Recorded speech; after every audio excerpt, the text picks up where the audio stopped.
Hello guys, দেখো আমাদের জামরুল গাছে কত সুন্দর ফুল হয়েছে।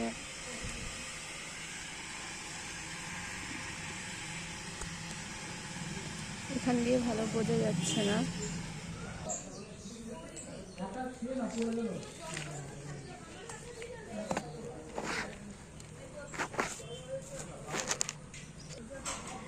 এইগুলো দিয়ে ফুল হওয়া এখনো বাকি আছে, ফুল ফুটবে। তারপরে ফুল ফোটার পর জানি না আদেও কতগুলো জামরুল হবে।